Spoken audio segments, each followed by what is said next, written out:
A blue speckled enamelware coffee pot sat on a small wood fire at the edge of a cotton row near Lubbock at 4:30 in the morning. The fire was 20 minutes old. So was the day. The cook was already on her second walk between the burlap sacks and the pot, and the crew had not yet finished pulling on their boots. That coffee pot is number 25 on this list. At number 11, you will smell pork frying in green salsa over an open flame. At number 2, you will hear a whole bunkhouse lineup with empty bowls before sunrise. These 25 meals were not restaurant Mexican.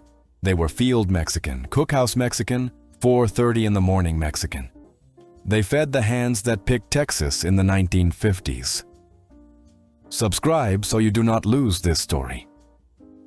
Here are the 25 forgotten Mexican migrant worker meals cooked in 1950s Texas fields. Number 25, Café de Olla in the enamelware pot. That blue speckled pot did the heaviest lifting of any tool on the camp. Water, a fistful of ground bustelo, a thumb of cinnamon stick, a dark chunk of piloncillo.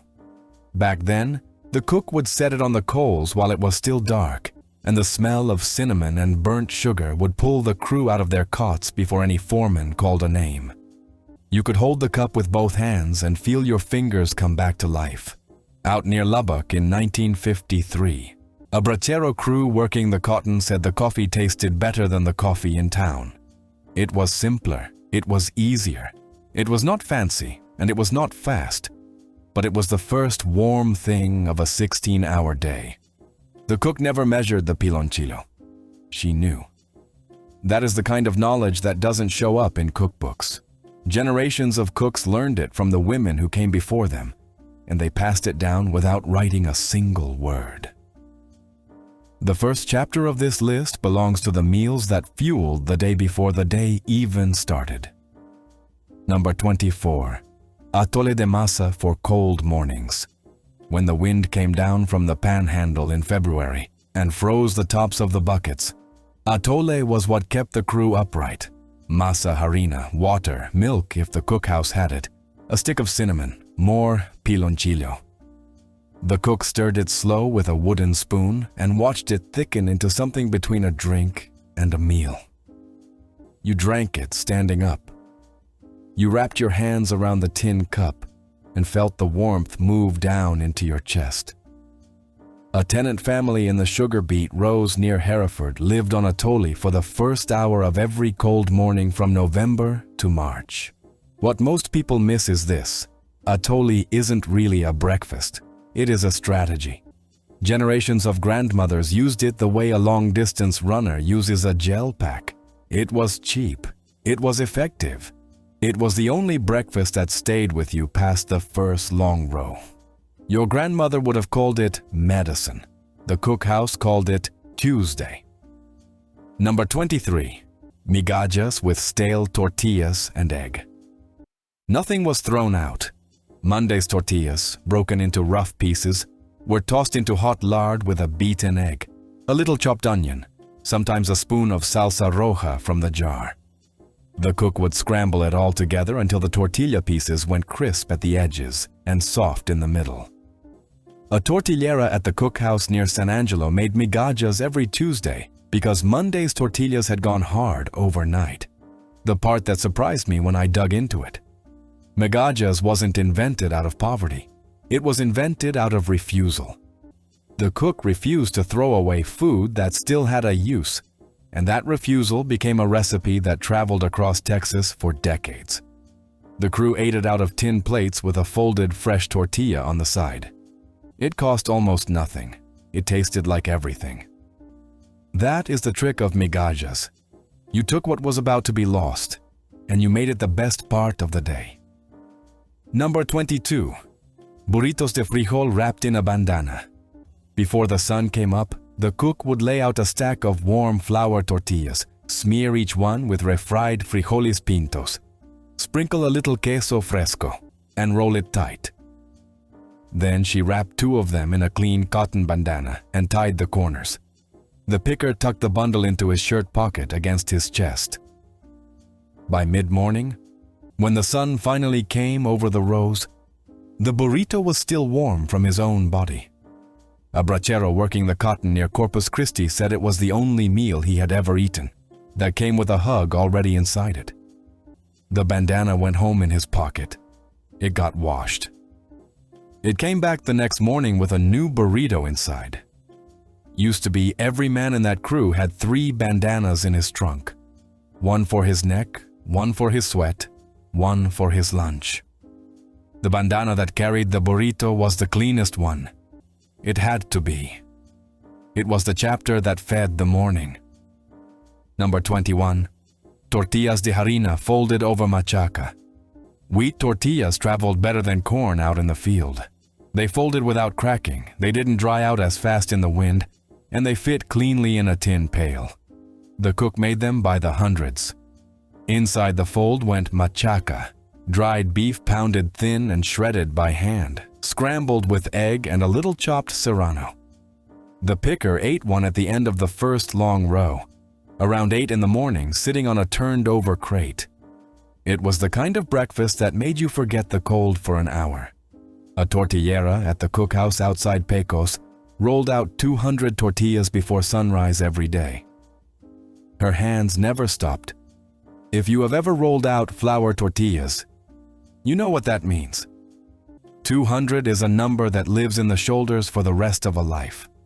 She was 44 years old in 1953. She lived to be 92. Her hands worked until the very last week. Number 20, carne seca with onion and chile.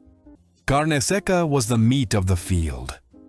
Beef, salted heavily and hung on a wire across the cookhouse rafters to dry in the dry Texas air, kept for weeks without a refrigerator. The cook would tear off a strip, pound it on a flat stone, and toss it into a hot iron skillet with chopped white onion and a chopped chili serrano. A splash of water at the end pulled up the brown bits. The crew ate it with a stack of warm tortillas.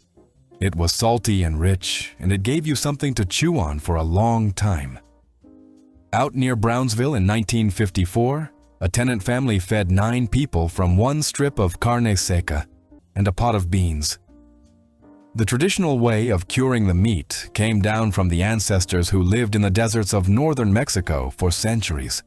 Used to be, every household kept a curing rack. The midday rows were waiting. The next chapter of this list is what kept the crew on their feet through the heat of the afternoon. Number 19, pan dulce, from the Sunday panaderia run. Saturday night, somebody from the crew would walk into town with a few dollars from the foreman and come back with a paper sack full of conchas, orejas, and cuernos. The bread was for Sunday morning, dipped into the café de olla. A concha with a pink sugar shell, soft inside, broken in half and held over the steam of the cup until the shell got just a little soft. That was Sunday. Out near McAllen in 1952, a bracero crew pooled their wages every Saturday for the panaderia run because the foreman would not stock sweet bread at the cookhouse. They paid for it themselves. They saved a piece for the cook. That mattered to them more than any other small thing in the week. One more thing. The pan dulce wasn't really about the bread. It was a small ritual that those men used to remind themselves they were still men with choices. That mattered then. It still matters now. Number 18. Tacos de papa con chile colorado. Potatoes were cheap, they kept forever in a burlap sack, and they fed a crowd. The cook would dice them small, fry them in lard with a little salt until the edges went brown, then spoon them onto a corn tortilla and ladle red chile sauce over the top. The chile colorado was made from dried guajillos, ancho, garlic, cumin, and a little vinegar, all blended into a sauce as smooth as the cook could get it.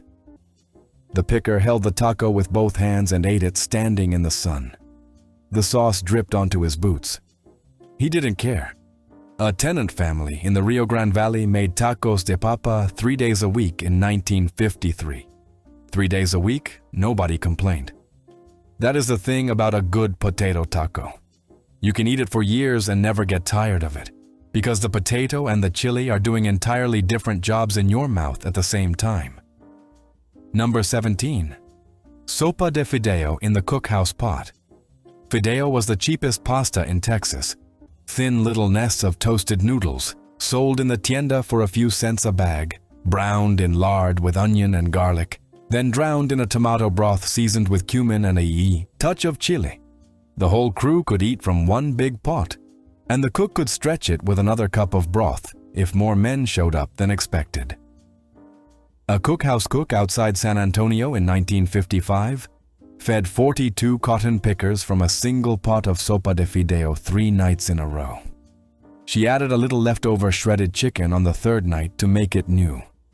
The picker came in at sundown, hung his hat on a nail, and sat down without speaking. The pot was already steaming. The bowl was already in front of him. The first spoonful did most of the talking. Sopa de fideo is what kept Texas cookhouses running on a budget that didn't budge for years. It did not need expensive ingredients. It did not need fresh meat. It needed the cook to know exactly when to toast the noodles to a deep amber, exactly when to drop the onion in, and exactly when to walk away from the pot. She always knew. The part that does not get written down is this: the crew always ate. Now, year after year, nobody once asked for something fancier. That is the simple, beautiful, powerful truth of cookhouse cooking.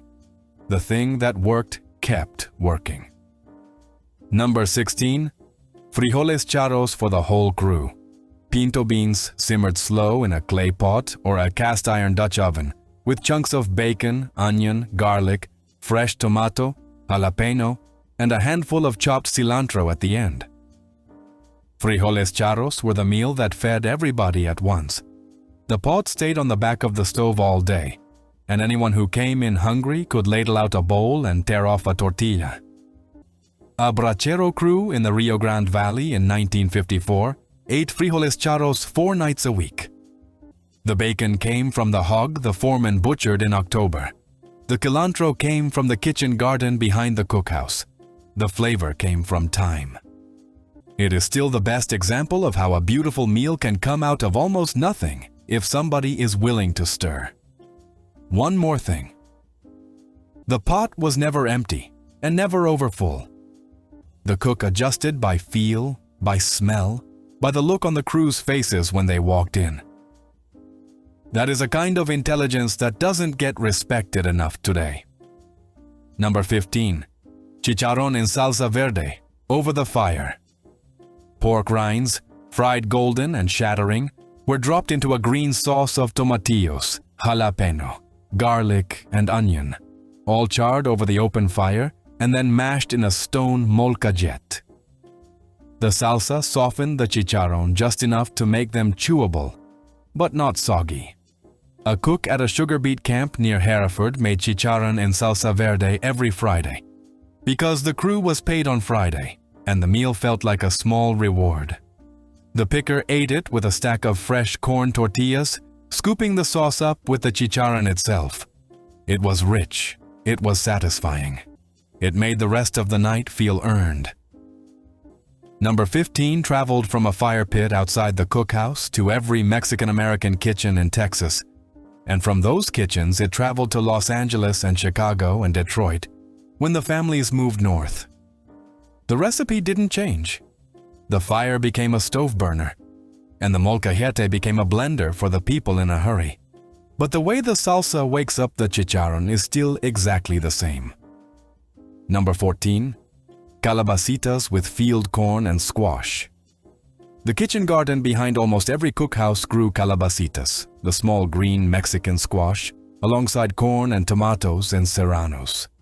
The cook would dice the squash, pull the corn off the cob with a knife, chop a tomato, slice an onion, and saute everything in a little lard. A handful of queso fresco crumbled over the top at the end. It was simple. It was easy. It was the most beautiful thing on the table on a Tuesday in July when the crew came in from the rows. A tenant family in the cotton fields outside Lubbock fed 5 children on calabacitas and tortillas for most of the summer of 1953. The garden carried them. The cook carried the garden. Generations later, that pattern still works in backyard gardens from El Paso to Houston to Fresno. What most people miss is this about calabacitas. It isn't a side dish. In a 1950s Texas cookhouse, on a hot summer Tuesday, it was the whole meal. Number 13, caldo de pollo at the cookhouse table. A whole chicken simmered slow in a big stock pot with onion, garlic, carrot, potato, chayote, and a few sprigs of cilantro. The broth went golden and clear after 2 hours. The cook ladled it into bowls with chunks of chicken, a wedge of lime on the side, and a small dish of chopped onion and serrano for the men who wanted it. A brachero crew working the onion harvest in Crystal City in 1955 ate caldo de pollo on Sunday after church, because Sunday was the only day there was time to make it. It cured colds, it cured sore backs, it cured the kind of tired that does not have a name. The cook never said the word medicine. She didn't need to. Used to be, every Mexican-American household kept a Sunday caldo on the stove. That tradition has thinned out in the last 30 years. The cookhouse suppers are next. That is where the day finally slowed down. Number 12, sopa de arroz with chile guajillo, long grain rice, toasted dry in lard until it turned a beautiful pale gold, then drowned in a tomato broth flavored with chile guajillo and cumin. The cook covered the pot, turned the flame down low, and walked away for 20 minutes. When she came back, the rice was fluffy, separate, and stained a deep terracotta. A cookhouse cook near Eagle Pass in 1957 made sopa de arroz every single weekday because she could make it in the time it took the crew to wash up. Served with a spoon of frijoles refritos and a folded tortilla, it was the meal that ended most nights. The picker ate it leaning forward with his elbows on the table. He didn't say anything. He did not need to. The thing about toasting the rice, it is the difference between a forgettable side and a dish people remember for 50 years. The cook knew. She would been doing it since she was 9. Number 11, tortillas tatemadas with bean and cheese. Tatemada means burnt. The cook would lay a fresh corn tortilla directly on the cast iron comal until little black spots appeared on both sides. That charred edge tasted like a campfire. Inside the burnt tortilla went a smear of refried frijoles negros and a sprinkle of crumbled queso ranchero, sometimes a spoon of red salsa.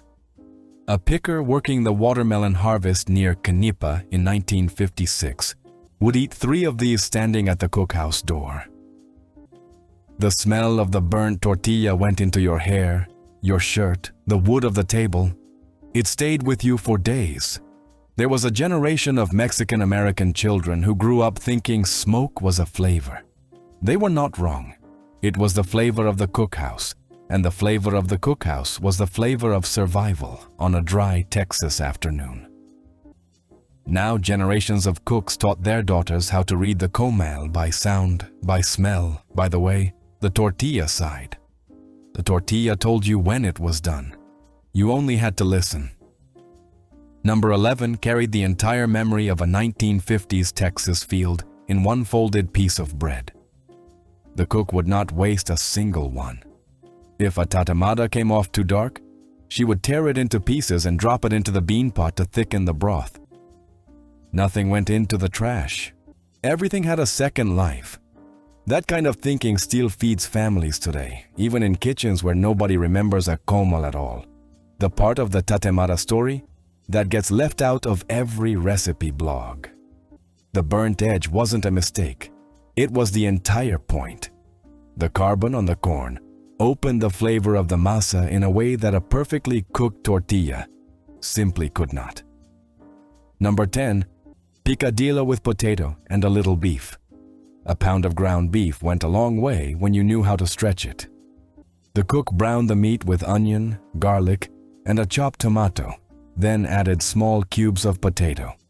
a chopped carrot, raisins for a little sweetness, and a little cumin and oregano. The potatoes thickened the sauce. The raisins gave the picker a small surprise of sweet against the salt. A tenant family near Carrizo Springs in 1956 made picadillo every Wednesday because the foreman dropped off a pound of ground beef on Wednesday. 1 pound, 4 people, full bowls all around. The picker scooped it up with a folded tortilla and ate it leaning against the cookhouse wall.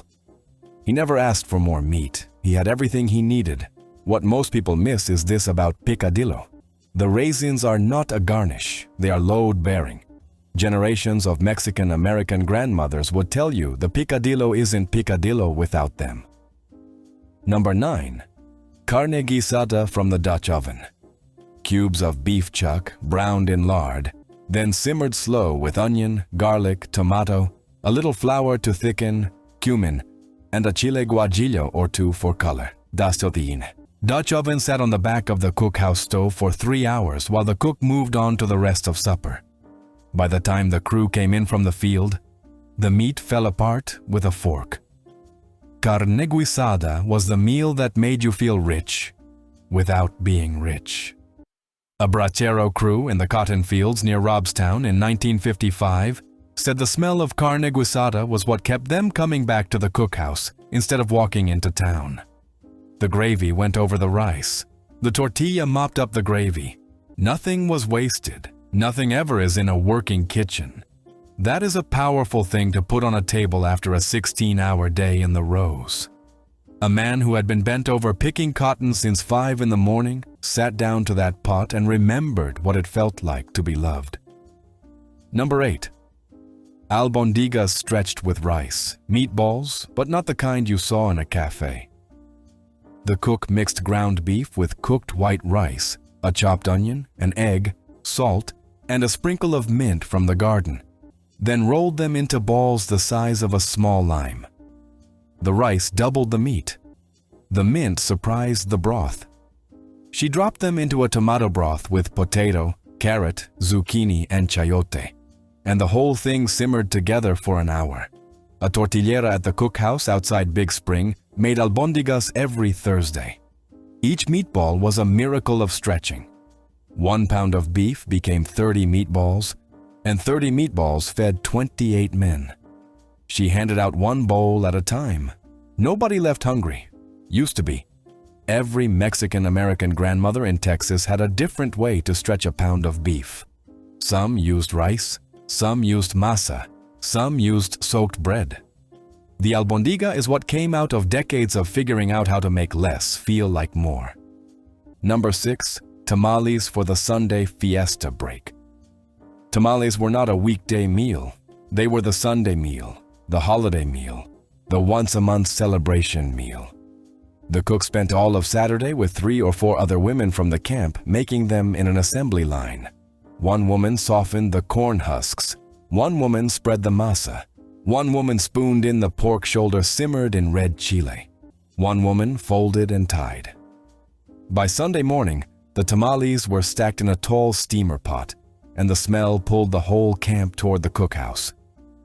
A brachero crew at a sugar beet camp near Hereford in 1956 ate tamales together on the first Sunday of every month. They sat on benches outside, peeled back the husks, and ate slow. That kind of meal doesn't happen often. When it does, you remember it for 60 years. One more thing. The traditional tamalada was as much a social event as a meal. Generations of women cooked together so the work felt like talk. The Sunday plates are next. Number 5. Mole de olla on a slow Saturday.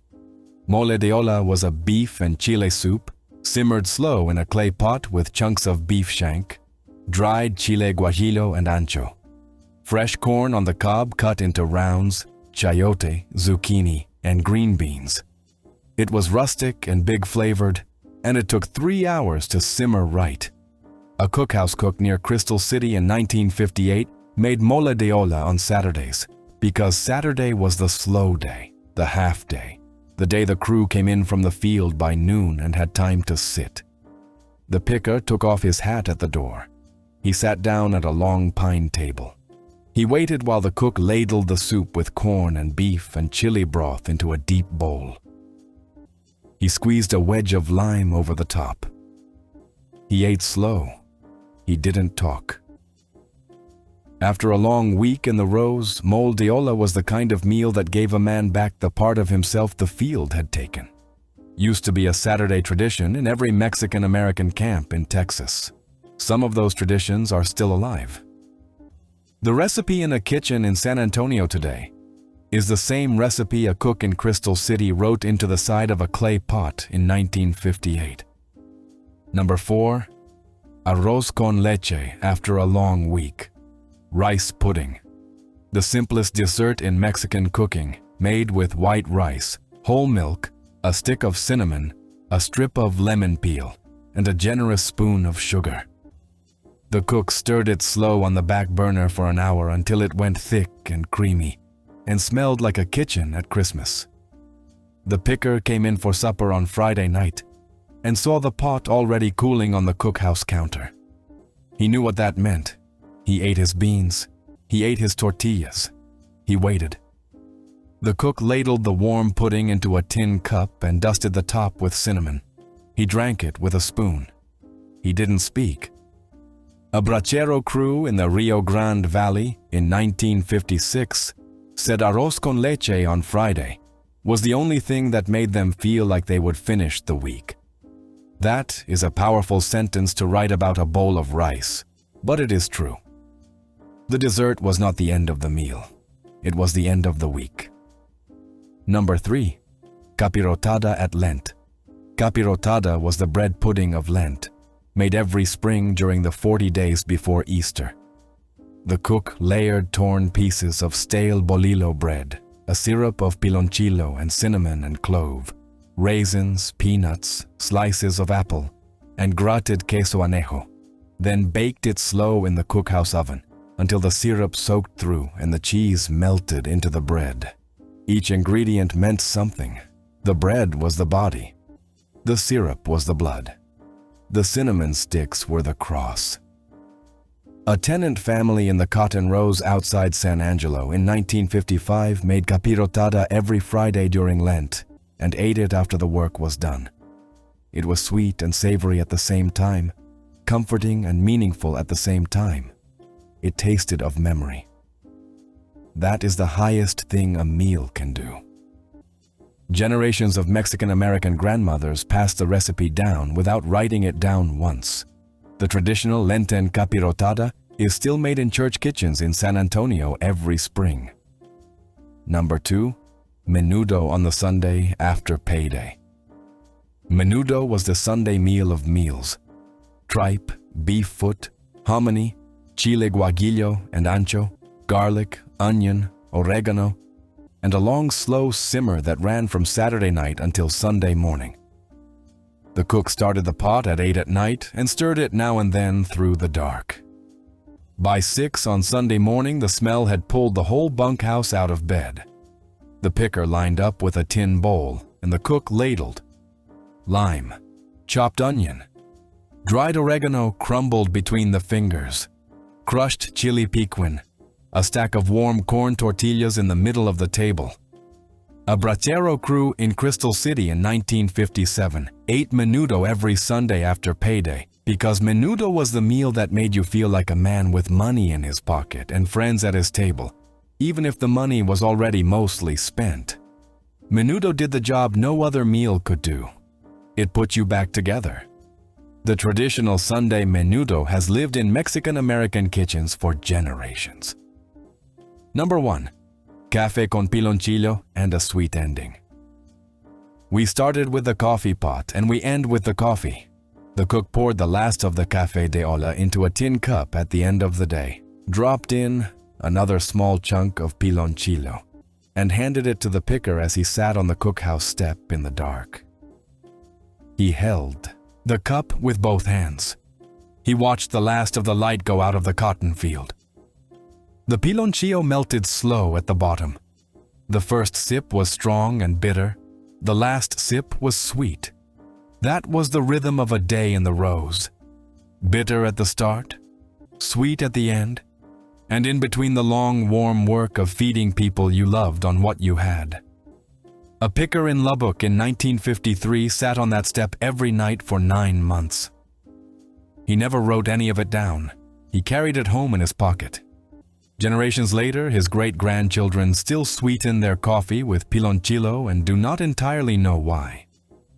Somewhere tonight, in a small kitchen in Houston, a great-granddaughter of a 1953 cotton picker is putting a pot of frijoles on the stove. She doesn't know the recipe came from Lubbock. She does not need to. The cook taught her mother. Her mother taught her. The recipe lives in her hands. These 25 meals are not lost. They are quiet. They live in the smell of Jamaica steeping in a glass pitcher, the sound of a tortilla on a hot comal, the warm cup of café de olla that somebody hands to somebody else without saying a word. Tell us in the comments which one your family still makes. The chain has not broken yet.